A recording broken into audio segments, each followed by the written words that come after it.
Welcome everyone to today's call about federal advocacy tools. This is a call that's designed to help you think about your federal advocacy strategy throughout the year. We know that all of your organizations get a lot of requests to engage on federal issues, that they often come from single issue organizations, and you're often trying to figure out both how much time you have to spend on federal advocacy generally and where you should most invest your time. Part of figuring that out is really being able to understand what the federal process is and does. Part of it is being able to understand where your federal delegation has the most influence. So for example, if I was asked by a member that whose senators were Republicans but moderate, my advice might be very different than the state where the senators were moderate Democrats, because their ability to influence legislation would really differ. What we're trying to do today is to help you understand the process, some very general predictions about the year, and then how to analyze where you have the most opportunities to have impact so that you can make the best use of your scarce resources to invest in federal issues. So I'm going to talk you through a couple of things, and then I'm going to turn this over to my colleague Jasmine, who's going to share with you the resources that you are also getting by email in PDF, and talk you through how to use those so that you can make your decisions. Let me start by saying that one of the most important distinctions for you to keep in mind as we talk about it is whether particular kinds of legislation require 60 votes in the Senate or 51 votes in the Senate. Anything that requires 60 votes in the Senate is going to need at least 10 Republican senators to support it. Anything that requires only 50 or 51 votes in the Senate can pass if the entire Democratic delegation stays together, and then the vice president supports it as well. So that means that we have very different targets depending on the process, the rules. And some kinds of bills and legislation take 60 and some require 51. The other thing to really keep in mind as we talk about this is that you have a lot more influence in committee if your member or either House or Senate is sitting on a particular committee. And so Jasmine's going to walk you through understanding not just the name of the committee that your member sits on, but what issues they have jurisdiction over. In this Congress, a lot of the time, things are not necessarily moving through committee, but even so, the people who sit on the committee have more influence over the issues that come out of that committee. And so it's still worth knowing when your member sits on those committees. So those are some of the things I wanted to lift up for you. Let me talk really briefly about the overall picture so that you can kind of think about it as Jasmine walks you through the resources. Where we are right now is that we are pretty much halfway in to the federal fiscal year for 2020, which started October 1st. And we still don't have a final set of appropriations legislation for that year. We also have an open budget resolution reconciliation opportunity. A reconciliation bill lets the Congress pass major budget legislation for mandatory programs, not discretionary, although I guess now they're doing discretionary, with only 50 votes instead of 61. That's what you've often heard called Build Back Better. That's the bill where Senator Manchin, who is that critical last Democratic vote in the Democratic caucus, has enormous negotiating power. And I do want to say right now that we think that there is a real possibility, although maybe not under that name, that some kind of bill will get passed using that reconciliation authority that could both raise taxes and put increased funding into certain programs. But right now, that process is very much stalled. There are not open negotiations between Senator Manchin and the White House, or between Senator Manchin and Senator Schumer. There's a lot of backdoor conversations between moderate Democrats and Senator Schumer, and Senator Manchin. no one wants to walk away from that opportunity because it is an important opportunity, even if it is significantly reduced from the House passed bill.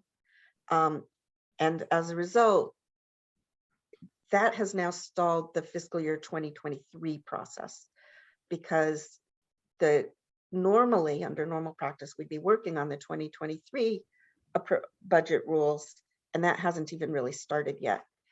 And so Jasmine's going to walk you through this complicated timeline. But where we are right now is they're trying to finalize the appropriations for fiscal year 2022, and they've made some progress on that, but they have to pass a bill in the next 2 days or the government will shut down.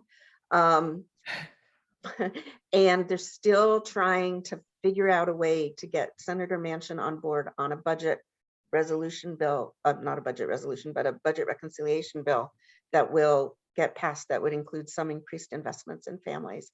And then they're going to have to turn around and do fiscal year 2023. And Jasmine's also going to talk to you about where things are on reauthorization. There's a lot of programs where reauthorization has expired, and right now it doesn't look like they're working on most of them, but that could change. So I'm happy to answer more questions about this later, but really what I want to do now is let Jasmine walk you through it and talk you through how to figure out where your state and your delegation's power is, so that you can make the choices about where you have the best impact for kids in your state as we go through the federal year. Jasmine, do you want to share your screen? There we go. Okay, hi everyone, good afternoon. I can't see the chat when I'm sharing my screen or see hands raised. So if you have a question, please feel free to unmute and interrupt me, or Deb, if you could look out on the chat for me.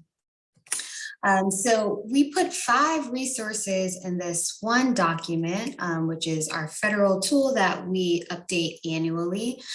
So really, I'm just going to briefly go over what's in it and hopefully jumpstart thoughts on your end on how it could be useful with your discussions with your representatives going forward. So this is a tentative timeline. Of course, things are always moving. You heard that every single day in every conversation with federal talks. So this is a living document, we like to call it, even though we're going to be sending it out as a PDF. As we learn more, we'll send an updated version on the listserv. And if there are things that you think will be helpful to include here, please email it to me. I'll put my email in the chat towards the end, and I'm happy to update it and send it over again. So as you can see, this document is separated by month, and right under the month, you can see what we expect the focus to be on the Hill. So it gives you an idea of what's in the back of the mind of your representative as you're talking to them, but bird's eye view, what's coming up, what things will be helpful to mention to them as you see what the focus is for that month and the months ahead. And then I'll try to update our federal updates on the well that give more of an in-depth of some of these things that we reference. So for instance, our federal update in January, if you received it, talked more about appropriations and the status of Build Back Better in January. And then this orange box here shows when the House and Senate will be in session and when they'll be working on in their state or district. Now that's helpful to kind of look at, as you can see, the current CR ends on February 18th.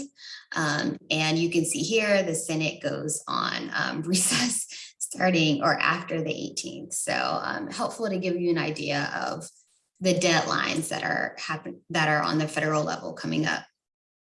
So as I mentioned, the current CR ends on February 18th. The Senate is supposed to be discussing the House passed continuing resolution today that goes through March 11th to give them a little bit more wiggle room to pass or to come up with funding the government. And most of the bullets that we have here are by the deadlines or by when things are supposed to be introduced or passed by. But of course, we have general bullets that don't really have a date connected to it, but just a note to keep in mind. So as we go forward, we see in March, of course, we have the President's State of the Union, the first of the month, and shortly thereafter, we expect for him to release his fiscal year 23 budget to give you an idea of what he'll be advocating for and what Democrats might be rallying around and pushing for in their fiscal year 23 budget resolution. Of course, there are going to be continued Build Back Better or whatever that looks like negotiations and Supreme Court nomination. As Deb mentioned, when you're thinking about things that are passing, it's good to note what needs a simple majority and what needs 60 votes. Deb, please step in if I mix this up again. But appropriation needs 60 votes, which is why there have been so much back and forth between the Dems and the Republicans with what can be in there and why it has stalled a lot with a lot of the leaders. And then your budget resolution only needs a simple majority. Supreme Court nominee only needs a simple majority. And of course, reconciliation, which is why it is is very popular. And it's really exciting because it only needs a simple majority, of course, unless you have a mansion on your team, which makes things a little bit more difficult. And so as you can see in the details here, the Senate Judiciary Committee, those talks and the floor vote might depend on the presence of Senator Lujan, who had to go out because of health concerns. I think he had a stroke, unfortunately. And then in April, you can see the focus is going to be around fiscal 23 budget resolution and ongoing Build Back Better negotiation. There's supposed to be an agreement that's reached by April 15th, but it probably won't happen, especially because fiscal year 23 discussions will typically get kicked off after the fiscal year 2022 reconciliation is figured out. So that is definitely fluid. Deb, I saw you unmuted. Did you want to mention something? No, I just wanted to make sure I could weigh in if you need me. Okay, perfect. And of course, if a budget resolution is not passed, of course, Congress can pass a deeming resolution. And then in May, working on fiscal year 23 appropriations. And as you can see toward the end of the year, our bullet points start to dwindle, which I just want to reinforce that we will continue to update as we know more, so it can inform what you're thinking about and how you're planning for future discussions. We are supposed to have a completed appropriations bill by June 30th for fiscal year 23, and we will see. Yeah.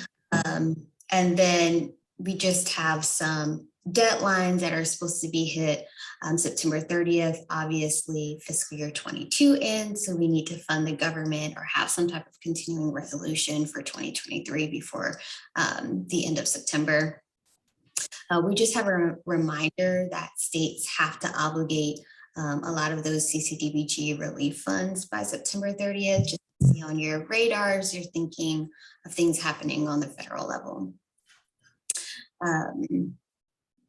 Fiscal year begins October 1st, of course, and then a lot of your representatives may be, or representatives in general may be campaigning because November 8th are midterm elections, but we do want to note here that the lame duck Congress remains in power until January 3rd, but definitely something to think about because the whole dynamic of the Congress can change, as you know.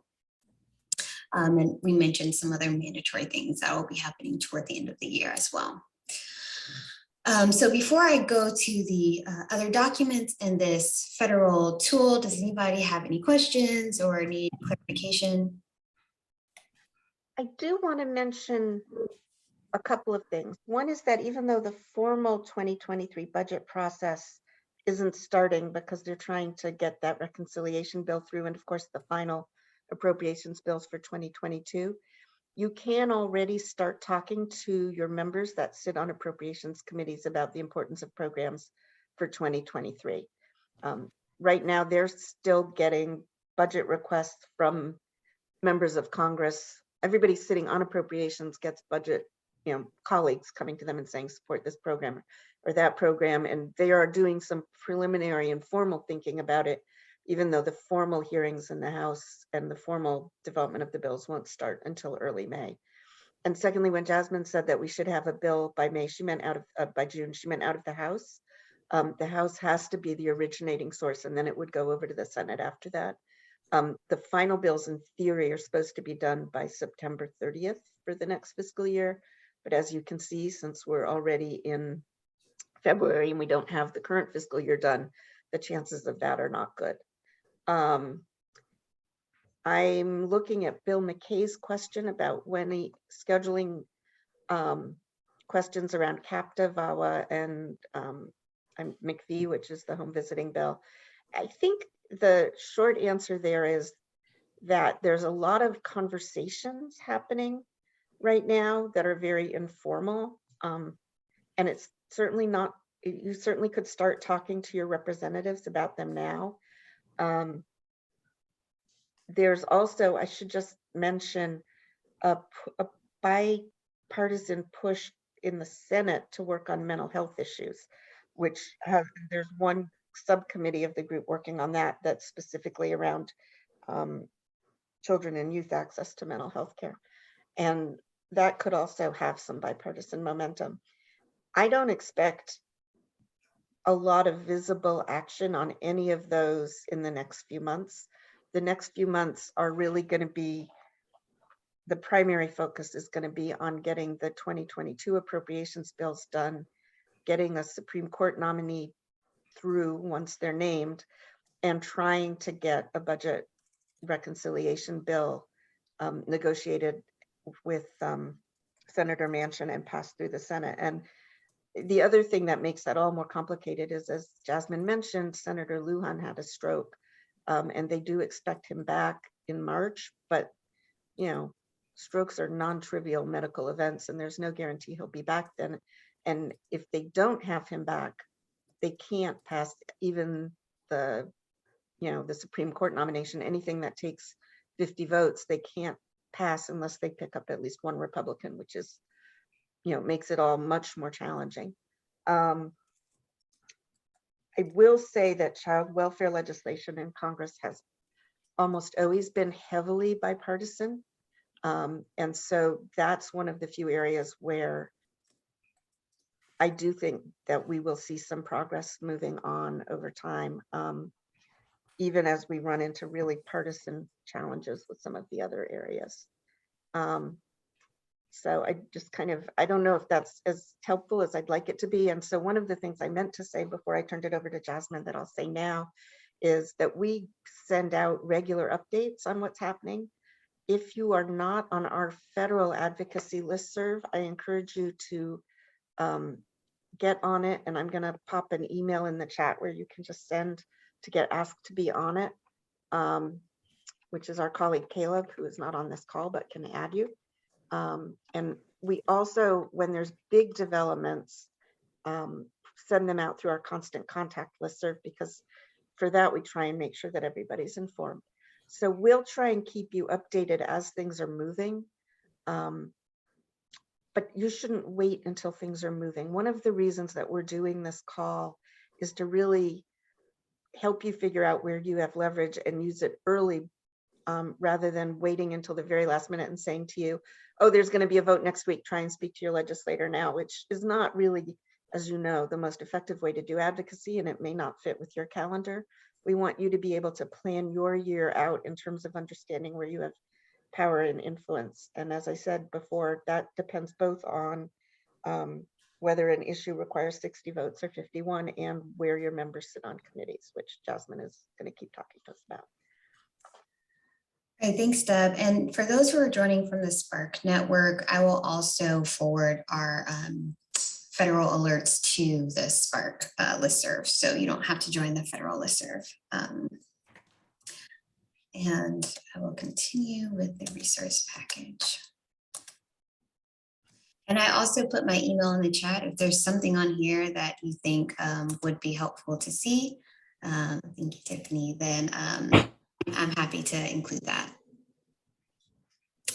Okay, so next we have just a general list of terms you've probably heard already. You probably are familiar with them, but it's just a nice refresher to get, a reminder of what these terms mean. And some of them are specific to this year or this fiscal year.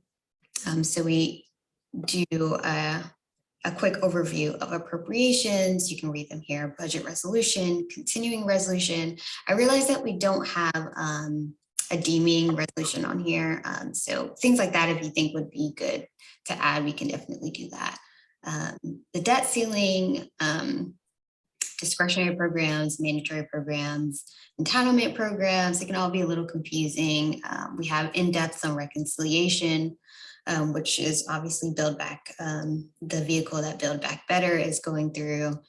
And it might also be a helpful refresher if they choose to do reconciliation instructions in the fiscal year 2023 budget resolution. There are specific areas that you can do reconciliation instructions for. So that could be a good thing to refresh your memory on if they choose to do that for the fiscal year 2023 budget resolution. And then at the bottom here, we have a small list of programs, since we do define mandatory and discretionary programs, of children or family-centered programs that fall into each. And we make a note for programs that have funding coming from both.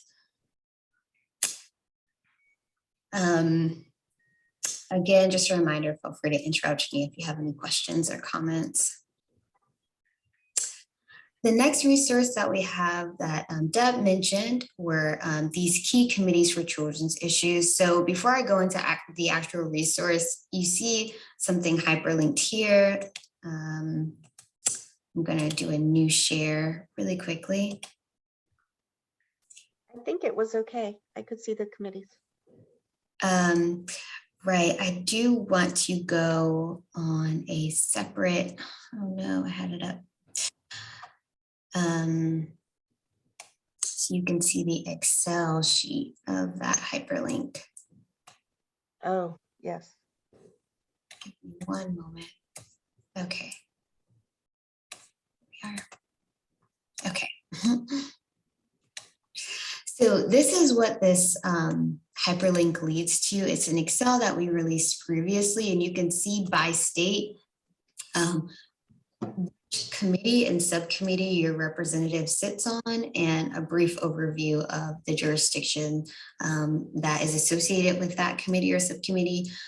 We have it for the House and for Senate as well, if you just want a quick overview of what all of the subcommittees and committees that they might be a part of. So with that, I'll go back to the packet. So we didn't list the full list of committees. We only list the committees that have programs for children and families. So it can really be a targeted, focused document for the purposes of your advocacy. And we do make a note that as you're going through this, there are some, even though we have the House and Senate committees, we try to align them. Keep in mind that sometimes the programs under the jurisdictions for the House and the Senate might differ slightly. So we give the example that child nutrition is in the Senate Agriculture Committee, but in the House, it's actually in the Education and Labor Committee and not in the House Agriculture Committee. So there are a few programs that are tricky like that, but you can see a general overview of the programs or programmatic area that falls under that jurisdiction here, and some of them have hyperlinks to the full definition of the jurisdiction. You can see the chair, it hyperlinks to the member, and the full list of subcommittees that fall under that committee. We have that for child welfare, child nutrition. We have adoption programs. We try to also do public assistance, broadband, medical programs. So we try to get a full array of things that might fall into the family well-being and programs for children category. We have immigration in here. So it's just a quick reference for those committees. And if I'm going too fast, please let me know if you want me to clarify anything or go over anything again. And this is a reauthorization schedule just to keep in mind for programs that are going to be reauthorized soon. As you know, there can be changes made to programs when they're reauthorized. So it gives you an idea of opportunities that you can have to weigh in with specific things that are that have expired and need to be reauthorized. And then you have a list here of things that are currently authorized and when they expire. And you can see that some of them are coming up soon. September 2022, you have some coming up in 2023. So just to keep it on your radar. As you know, and there's a brief description here that even though some programs are expired, there still may be funding if for mandatory programs, there's a short-term extension, or for discretionary programs, there's allocations in those annual appropriations. So there's still funding even though the program hasn't been reauthorized or it expired. And then the last resource that we have broad topic areas that might be useful for your advocacy work. And then we have a list of organizations that go into national organizations that go into depth around that topic area. And we encourage you, if there's an organization where you want a connection with, please email myself or Deb to see if we have a personal connection or some type of relation to the national organization, and we'll be happy to set up that connection between you and the organization if that would be helpful for your work. So that is the last resource that we have a part of this document. And again, I'll be sending this over as soon as we finish this call. I'm just looking through. Oh, okay, great. A new resource in the chat. Were there any questions, feedback, comments? Deb, did you have anything that you wanted to mention? No, I just want to walk everyone through one more time the 50 versus 60 distinction so that you can all kind of have it clearly in your head about where you might want to weigh in on those. Appropriations take 60 votes, which means Republican senators are really critical in that. Democrats are as well, because they're going to have to decide where to push for more funding and where they're going to be willing to not push for more funding. But that's where Republican senators have real influence, is the appropriations process. Republican senators also have real influence in the reauthorization process, because reauthorization bills take 60 senators.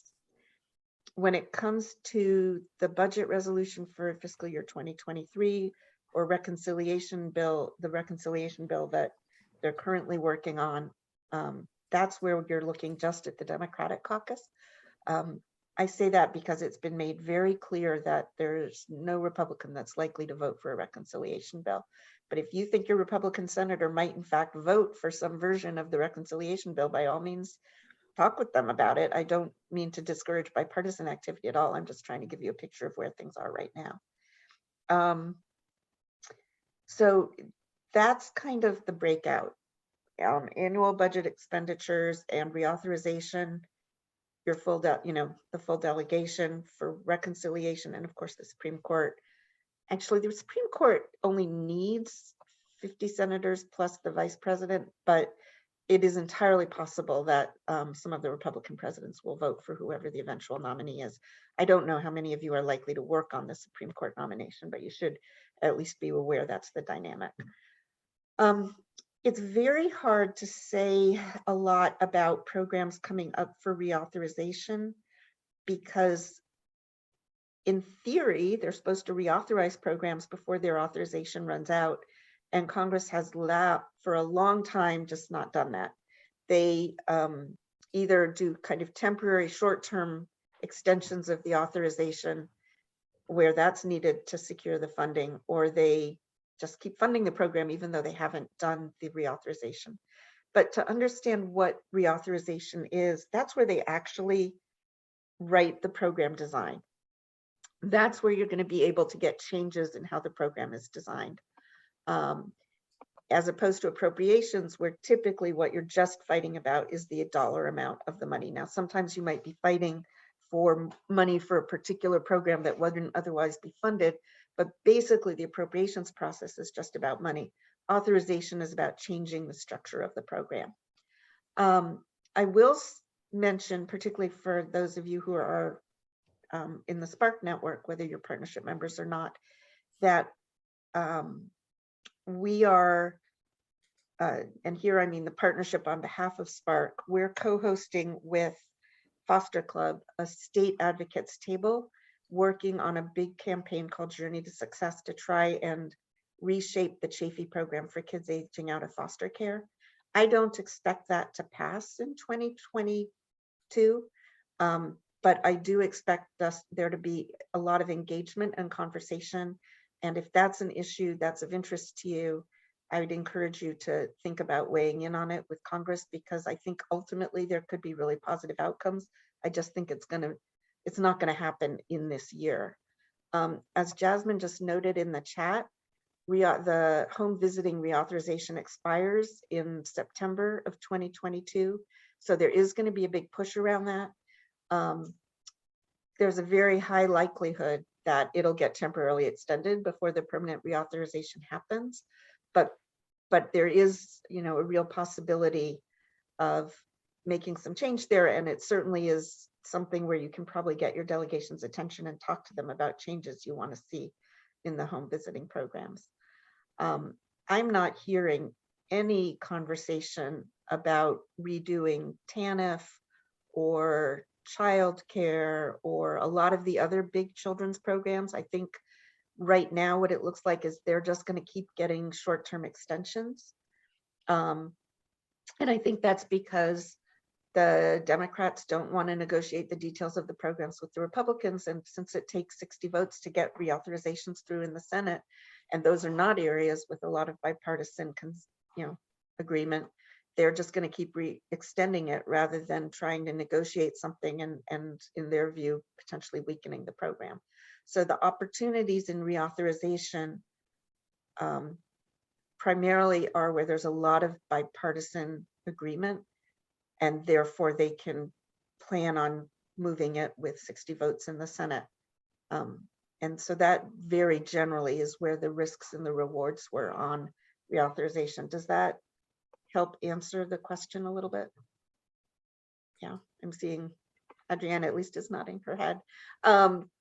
So that's, if you want to work on program redesign, which is what reauthorization is, I do think home visiting is an opportunity. I think anything in child welfare potentially is, because there's a lot of bipartisan agreement around child welfare or the potential for it. I just don't see the bills which are more divisive moving in the near future.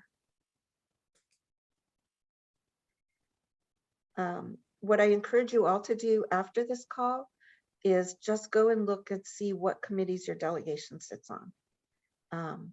Because even when they're not having committee hearings, that really matters a lot. They still have influence, and in particular, the appropriations committees certainly do over funding. And so if you've got someone sitting on a key appropriations subcommittee for a program you care about, that is a power base that you should be aware of and should know about. Oh, I meant to mention, just as a fun tidbit, one of our members in Kentucky during, the negotiations for one of the relief packages was whispering in the ear of a representative that was on the budget committee and ended up getting a lot more childcare funding than we were expecting. So that was really exciting. Definitely a lot of power in advocacies or advocates, nudge when you have someone sitting in a powerful committee. Yeah. And, it's frustrating sometimes because we're not moving through normal process on a lot of these bills, except for appropriations. And even with appropriations, now we're at the point where a lot of it is just being negotiated by the leadership. But even when they don't go through the formal process, the people sitting on the key committees do have more influence than people who don't. Tiffany, you have a question? Yes, this is very informative. Wanted to ask, we do have a member of our federal delegation on appropriations. What are those, how might those conversations look? Like, how are we framing it? Or just any suggestions or strategies for how we have those communications? They've been supportive, but I'm not sure we've always understood exactly how to leverage the fact that they are in those roles. Do you know which subcommittee they sit on? I will research that. His name is Congressman Stephen Horsford. So the thing to know about the appropriations committees is, which one? His name is Congressman Stephen Horsford. Okay. The thing to know about the appropriations committees is that the appropriations committee itself is broken up into 13 different committees, and each committee handles a separate appropriations bill. And so if you have a congressman sitting on labor, HHS, and education, they have enormous influence over how much money gets put into all the programs on those three agencies in that bill. But they can't put more money into labor, HHS at the expense of a different subcommittee. So the way the appropriations committees work is, first, each subcommittee gets a dollar amount that they have to live within, and then the subcommittee gets to allocate the amount for all of the programs in the jurisdiction of that subcommittee, but they can't grow their pie. They're limited. So you're playing, how do you divide up the pie that they were allocated, but they can't grow the overall pie. The decision about the size of the overall appropriations pie is made in the budget resolution by the budget committee, or if there isn't a budget resolution, it's made by the deeming process that Jasmine referred to. And that's made by leadership. That's not made by the people on the committee. So once you're talking to someone in appropriations, what you want to do is look at the programs that are in the jurisdiction of their subcommittee and talk to them about which programs you really want to see the most investment in. The full committee will also look at each subcommittee's bills. And so sometimes, even if your person is saying sitting on labor, HHS, you might still want to talk to them about appropriations from another subcommittee, like maybe census. You might want to say to them, you really, in the full committee, you guys need to go back and put more money into census because it really matters for kids, the quality of the data we're getting. And we'll try and flag those opportunities for you about where the full appropriations committee might have a voice over a particular appropriations bill. But when you're talking about the bills in the particular subcommittee, what you want to do is lift up the individual programs in that jurisdiction that really matter to you and recognize that they can only affect the appropriations for those. So labor, HHS can only affect Department of Labor, Department of Health and Human Services, and Department of Education. They can move money among those three, but they can't move money from defense into labor, HHS. They don't have that authority. Does that make sense? Yes, thank you. Thank you very much. And I will add that, Tiffany, you may want to take your hand down unless you have another question. I will add that if you've got a member and they're sitting on a committee and you're not sure what their power and their scope of authority is, feel free to email Jasmine and she and I will get you an answer. Because we really want you to understand where your power is and how to use it. I don't want to hear that one of you, invested a lot of time advocating around child welfare reauthorization to someone who only sits on defense, because it's not helpful. It's not really going to move the agenda. There certainly are times when, we're worried about a full Senate floor vote, but not when you're talking about the details of reauthorization, for example. And so we want to let you target your resources as much as possible. Any other questions for us?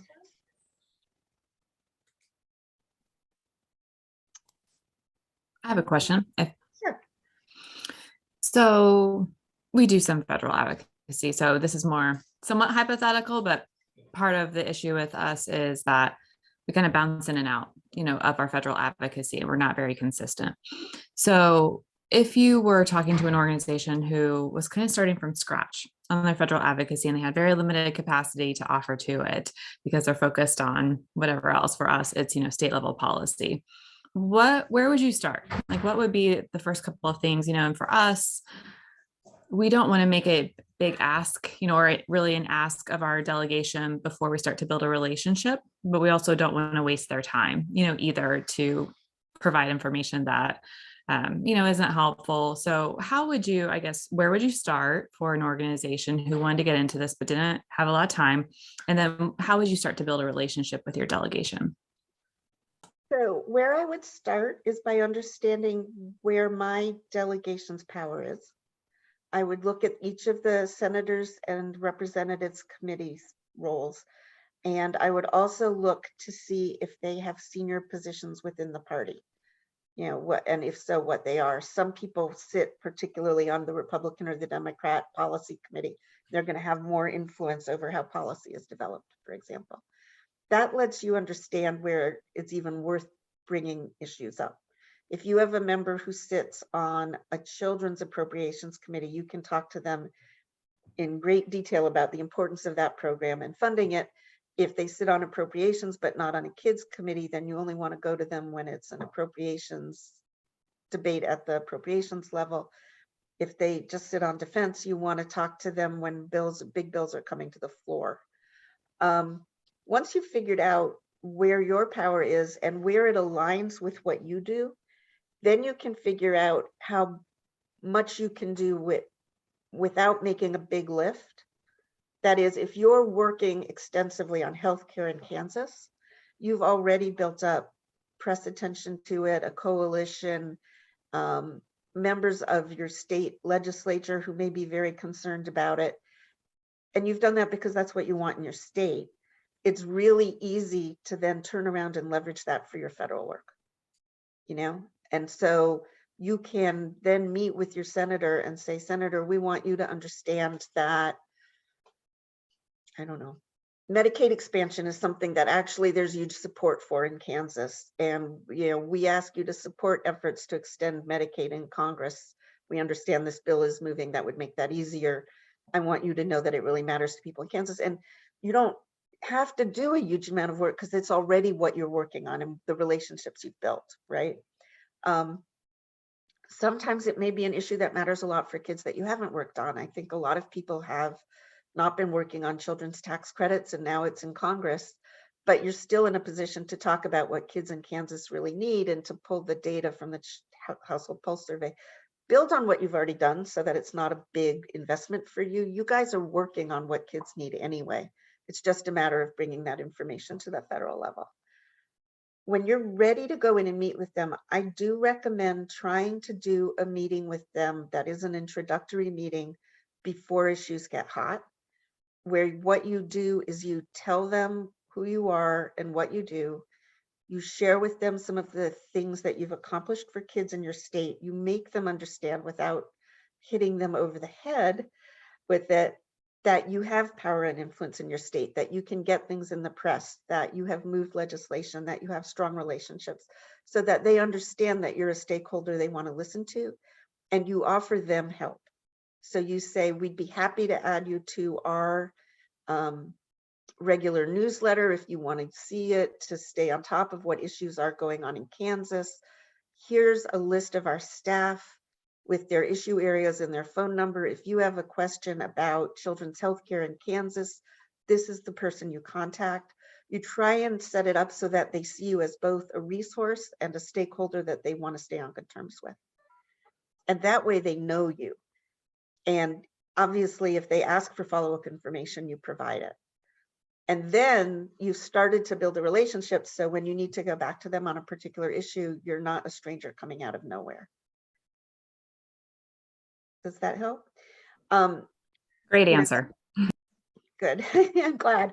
And then, you build on it depending on your time and your resources. So if you're working on home visiting and there's going to be they're going to have a district work period, you could try and set up a home visiting. And it's hard to do a home visiting, but a childcare site, right? You could try and set up a childcare visit or a Head Start visit with their staff, just so they can see what the programs look like.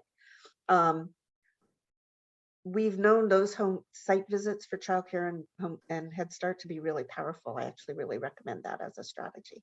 But those are more intensive, and you may not have the ability to do that. Or you might be setting up one anyway for your state legislators. Go ahead and invite the federal staff.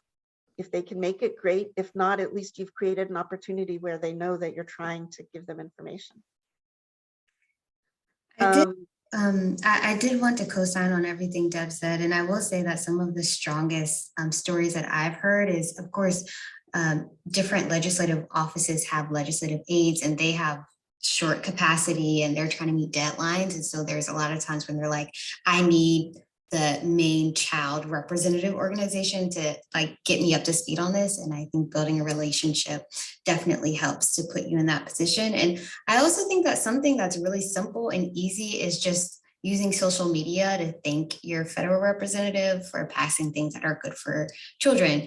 And it shows that you're watching, and it shows that you're holding them accountable. And I think that's a really easy lift. And I need to rewatch the advocacy webinar that shows what is lobbying versus advocacy. What is lobbying? Yeah, I don't think that is lobbying funds either. I think it's really quick, but I just wanted to. They're not lobbying because the action I can tell you, you know, inviting them to visit a program site is not lobbying, it's education. Now it can become lobbying if you then start saying to them, we really want you to vote for this bill, but just setting up a visit so that they see the site is not. But I do encourage you for your own state work as well as federal to watch the Boulder advocacy webinars that we offer on the lobbying rules. If you haven't already, email Jasmine and she'll get you the link for it. Tiffany, that's actually a very powerful committee that your member sits on. Ways and Means is in control of pretty much all the mandatory spending for tax credits and a lot of kids programs. I mean, that is one thing I would say before you go meet with anybody on your congressional delegation, take 5 minutes to go back, see what committees they sit on, and make sure you know what issues they have jurisdiction over. I will also say this, if they ask you for information and you don't know anything about the bill, reach out to us and we'll see what we can get you before you go in and meet with them so that you don't feel unprepared or feel comfortable saying, I'm sorry, but that's not a bill we're following, but here's basic information on what's going on in Kansas around it. You can always do that. You guys have tons of information about kids in your state, even when you don't know the particular federal bill. And I will say 2 other things. One is feel free to bring in colleague organizations that do have the knowledge if you want to do that. They'll be happy to meet with them. And the other is that one of the silver linings from an advocacy perspective about the pandemic is that federal legislators are and staff are much more used now to meeting by Zoom, and that lets you bring in constituents and people with lived experience. Now, you obviously want to prepare people with lived experience so that they understand what the purpose is. And, you know, it's really easy for people with lived experience to start talking about one issue that they've struggled with that doesn't give the bigger picture, and you want to help them give the bigger picture. But it's created an opportunity for bringing people directly to federal delegations that really wasn't there before the pandemic. And you may want to take advantage of that. You know, Connecticut, early in the pandemic, was able to do a Zoom call with Rosa DeLauro, who chairs the House Appropriations Committee, about what was happening in childcare with 7 different childcare provider agencies and people who needed childcare. And that call ended up going on for nearly 2 hours and really gave her a much better sense of what was happening in childcare in Connecticut. And from there, she became a huge champion for really focusing on addressing the issues of childcare in the pandemic. So think about leveraging your connections around your state and getting them in to meet with your delegation. Other questions?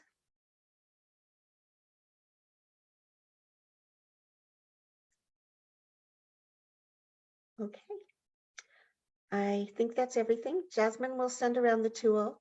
We really do encourage you to take a few minutes to figure out which committees your members sit on and what issues are in their jurisdictions, because that makes a matter. It makes a big difference, but also reach out to us if you need help. Okay. Great. Oh, Tiffany, you have your hand up again?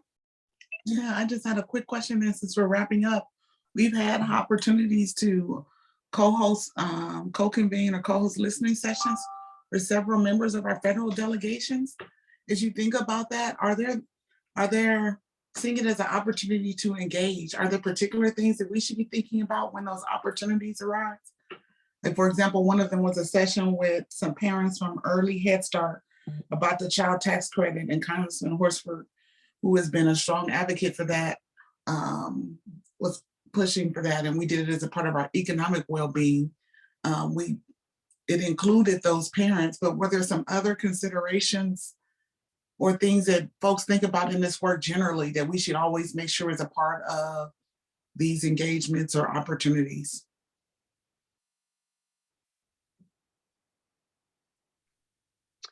You know, we could probably do a whole separate call about how to do listening sessions. Okay. And maybe we should invite members of the network to join in a separate call to talk about strategies for preparing for and setting up listening sessions. I'm seeing some enthusiasm down there. You know, I can offer you some off the cuff thoughts, but it might be better for us to really try and put a separate call together on that. Certainly you want to address the topics that they've asked for input on, but you also want to find a way to get your key issues in. You want to do some pre-listening session guidance for the people you're inviting in so that they, you know, can think through what they want to bring up and, you know, help them understand how to be effective. You want to really think through the technology when we're doing it by technology so that you make sure that everybody has a chance to speak and, you know, the sound quality is good and all of the really mechanical stuff. Also different languages and captioning as well. Yeah, and technology offers some language options, which is helpful. I'm trying to get into the chat. But there's probably a lot more than that. Why don't Jasmine and I put our heads together and try and get a separate call for you on how to convene listening sessions effectively? Because it sounds to me like that'd be something a lot of people would benefit from. I would welcome it. So anything about the basics of this work, like we have our thoughts about how we should go about it, but we welcome additional strategies, like even the discussion around it's okay to include parents, or you should be including parents or other constituencies in your meeting. So like we've met with the district representation, as well as some of the folks that are situated there as a part of the process. So we are actively engaging them. And then the other piece that would be helpful is based on our composition, we have at least one Republican, Congressman Amade, who we haven't had as much engagement with. We finally got someone from his team to meet with us, but even how you frame some of the issues so that they are connecting to it. So we pivoted the messaging to talk about the connection between things like child care and economic recovery, like folks leaving the workforce because they don't have the affordable care. But I'm like, and he is big on CTE. So we talked about CTE and the connection between that and our system impacted youth like foster youth, and making sure that there's a real pathway during a time like this. But if there are strategies for how you engage them on some of these topics that typically they aren't maybe as supportive, like I'm looking for purple approaches to make this work. It is challenging, and we can talk about including that in a call. I think I'm going to give you two things to think about. One is you'd be amazed how much insight you can get about their approach to the issues by looking at their websites. So it is worth going through their websites to see how they talk about the issues so that you know what you're trying to reframe them from, right? Okay. That's the first thing. And sometimes you're going to find insights into their personal life that give you a connection you wouldn't have expected. A lot of them, for example, have been foster parents. And so I personally think that's part of why we get more bipartisan connections on issues around child welfare, is that they do often have some personal connection with that system. But just go in there and see how they present themselves and what they think their key issues are and think it through. It's also not a bad idea to talk to your board and staff and see if they have any personal relationships with the people and what you can learn from that, because personal relationships make a big difference.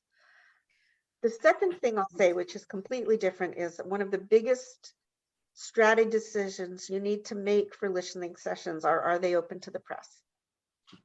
There are going to be times when you really want the press there because you want to use them as a friend and an ally to lift up the issues that families are talking about.